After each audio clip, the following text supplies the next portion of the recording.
안녕하세요. 정치훈입니다. 오늘 제가 어떤 얘기를 드리러 나왔냐면 내 아이가 만날 미래. 사실은 이제 미래에 대한 이야기를 하려고 그러는데 미래하고 교육하고 뗄래야 뗄 수 없는 관계거든요. 이유가 뭘까요? 우리 아이들이 만날 것은 미래이지 지금 현재가 아니거든요. 근데 부모님들은 생각하기에 자기들이 잘한 생각을 합니다. 20년 전, 30년 전 얘기죠. 그리고 그 시스템은 그 이전의 사람들이 만들어 놓은 세대예요. 그러니까 어떻게 보면은 거의 50년, 60년 가까이 격차가 날 수 있는 어떤 그런 상황입니다. 그런데 그렇다면 우리가 앞으로 어떻게 될지 그 상황에 대해서 좀 그림을 좀 그려봐야 되겠죠. 일단 2030년 생각을 한번 해봤습니다. 2030년이면 어느 정도냐? 지금 10살짜리 애가 있으신 분들은 앞으로 17년 되니까 27살 때가 되고요. 지금 한 15살이면은 17년 뒤면 32살입니다.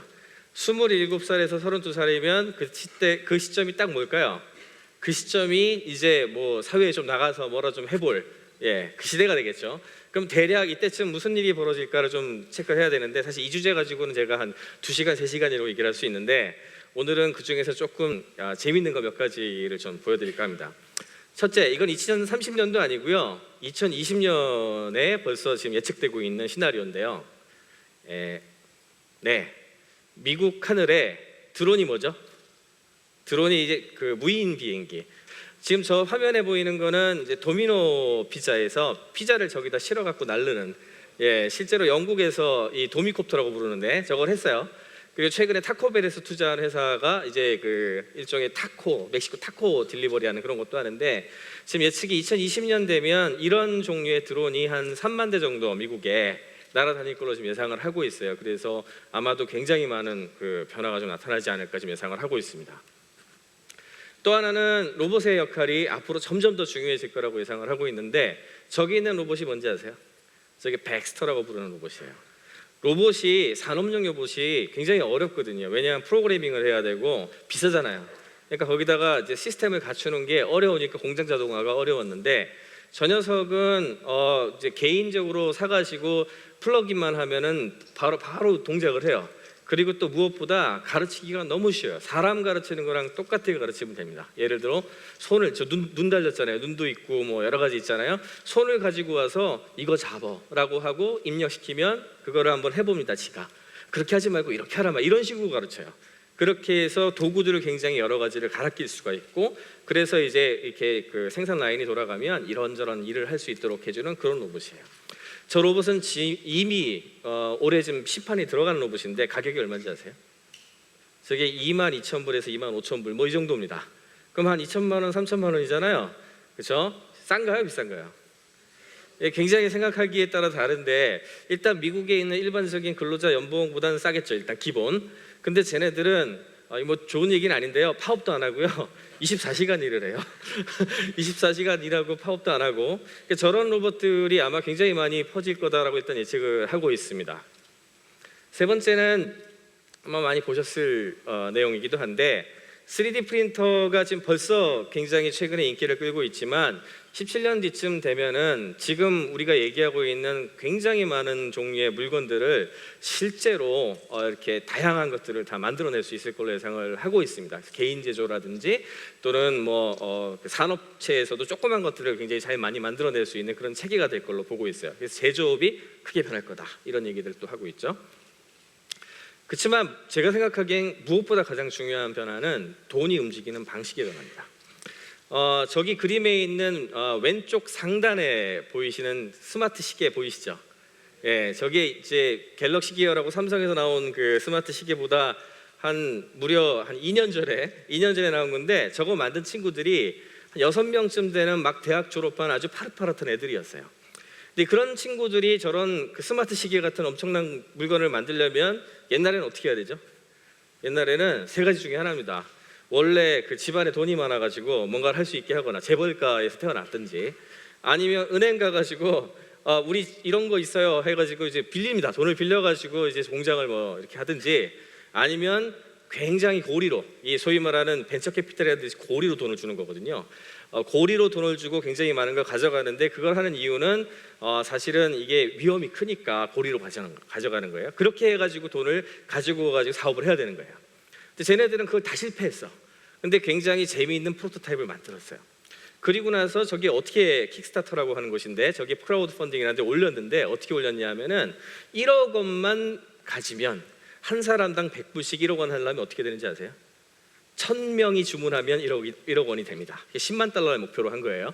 10만 달러를 목표로 해서 돈을 올렸어요.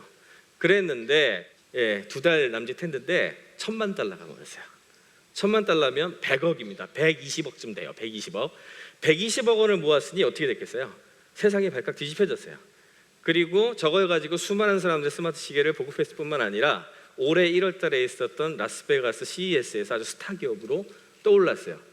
그러니까 이제 단숨에 어떻게 보면은 6명, 7명 되는 스타트업 조그만 애들이 우리가 제일 넘기 힘들다고 하는 제조의 벽을 넘어서 돈을 가지고 온 거죠.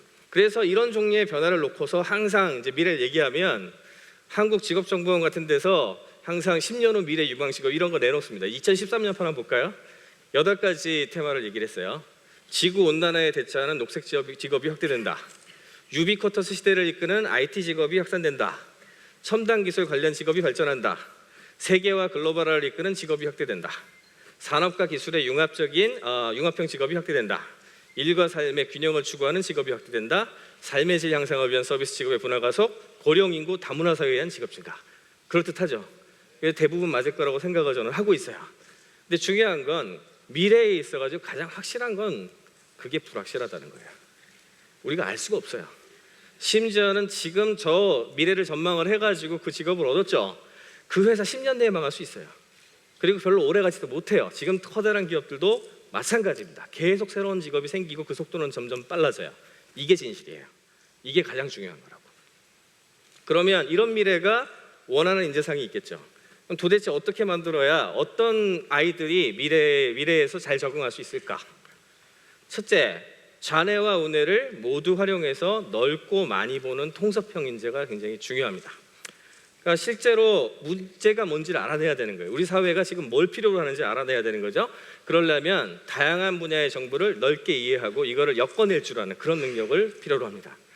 두 번째는 나의 능력도 중요하지만 그 이상으로 우리 사회에 무엇이 필요한지 사회적 가치를 알아보고 그 실제 의미가 있는 문제 해결의 방법을 제시할 수 있는가, 그걸 생각해낼 수 있는가, 이게 굉장히 중요하겠죠.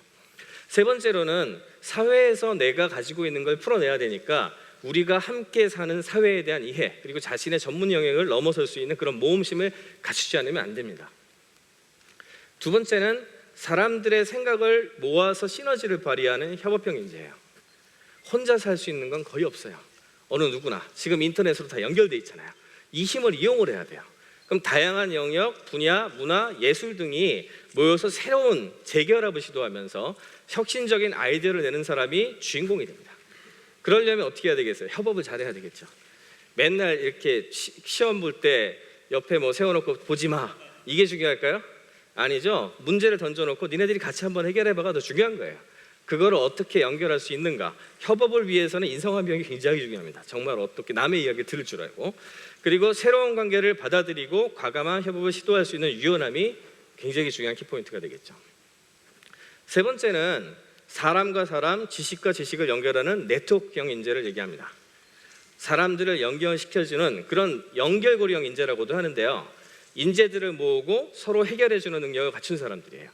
고립되지 않고 소통하는 어떤 그런 정보도 소통하고 이런 것들을 갖춘 사람들을 갖다 우리가 네트워크형 인재라고 부르는데, 소통의 능력을 갖추고 사람들의 합의를 도출할 줄 알고 사람들의 영감을 불러 넣을 수 있는 그런 공감 능력을 가진 거, 그리고 남들의 이야기를 이해할 줄 알고 내 이야기를 가지고서 남들을 이해시킬 수 있는 거죠. 그런 것들을 갖춘 사람들이 다양한 종류의 네트워크를 연결하면서 또 하나의 어떤 변화를 이끌어낼 거로 보고 있습니다.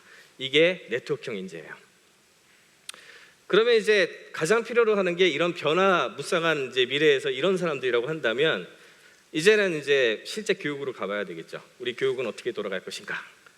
근데 교육 부분에 있어가지고 전 개인적으로 뭐 비판적인 얘기도 많이 하고 싶지만 비판보다는 다행히 우리나라에서도 그렇고 외국에서도 그렇고 최근에 좀 다양한 시도들이 많이 나타나고 있어요. 좀 좋은 이야기들을 좀 더 이야기 드리고 싶습니다.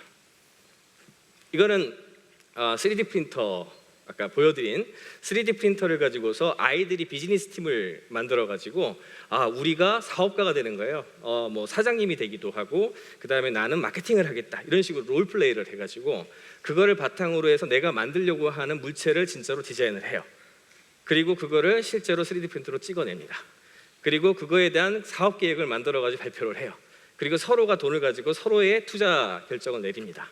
그런 과정을 통해 가지고 내가 생각하는 것을 새로운 것을 직접 만들어 보고 그것을 파는 그런 형태의 교육인데, 여기 뭐 세바시에도 한번 나왔던 오픈 크리에이터스의 친구들하고 남양주에 있는 고등학생들이 같이 이렇게 프로젝트 진행을 했던 그런 사진 그림입니다.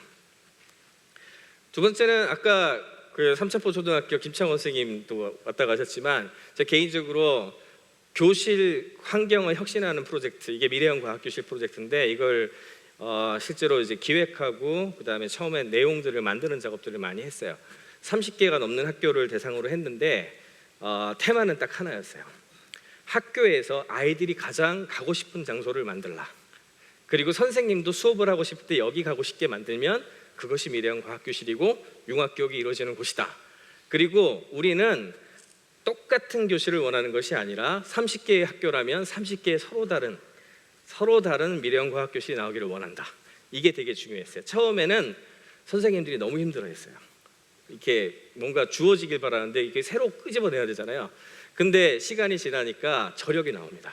정말 멋있는 학교들이 굉장히 많이 나왔어요. 아까 삼천포 초등학교 얘기 들으셨겠지만 저기 이제 그림에서 그 왼편에 보이는 이상한 보트 같은 거 보이세요? 저게 뭐냐면 하동의 금남고등학교의 미래형 과학교실이에요. 저게 뭐냐면 섬진강에서 저렇게 무인 보트를 띄워가지고 수질 측정이라든지 이런 걸 할 수 있는 그런 보트예요. 저거를 갖다 아이들이 섬진강 유역을 갖다 탐험을 하면서 할 수 있도록 하는 그런 방식이라든지, 그러니까 이런 식으로 아주 새로운 실험들을 좀 많이 하고 있는데요. 이런 것들이 많이 알려진다면 우리의 교육도 희망이 있다고 저는 생각을 하고 있습니다. 이거는 또 어느 정도 제가 이제 기적 같은 얘기라고도 생각을 하는데, 제가 이런 교육 철학이라든지 이런 스토리를 블로그라든지 이런 데 쓴 지가 좀 오래됐어요. 그리고 이번에 내 아이가 만날 미래라는 책도 냈지만 그 책 안에 있었던 내용들을 이미 블로그에서 탐독을 하던 한 젊은 청년이 찾아왔어요. 그 내용을 읽고서 내가 고등학교에 가가지고 실제 우리 팀들과 함께 여러 가지 사업들을 해왔다.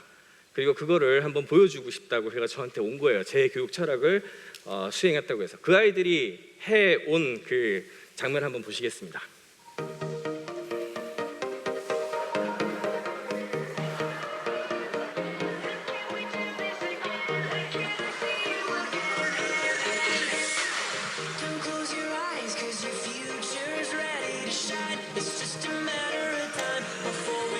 도전하고 행동하고 새로운 변화점을 만들면 여러분들이 진짜 새로운 미래를 만들어 나갈 수 있다고 확신합니다.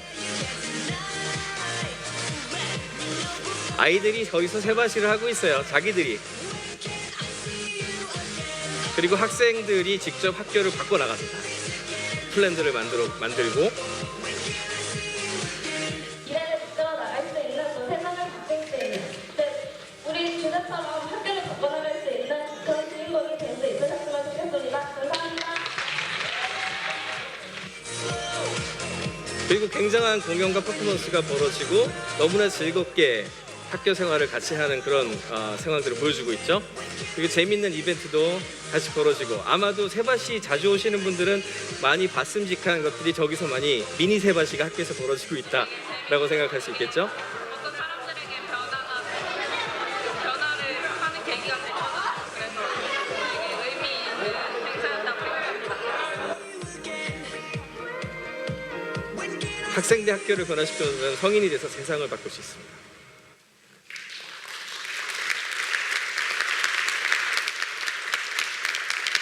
네, 고맙습니다. 마지막으로 한마디 하고 갈까 합니다. 미래를 이야기하는 사람으로서 항상 제일 싫어하는 얘기 중에 하나가, 미래를 얘기하는 사람은 미래학자일까?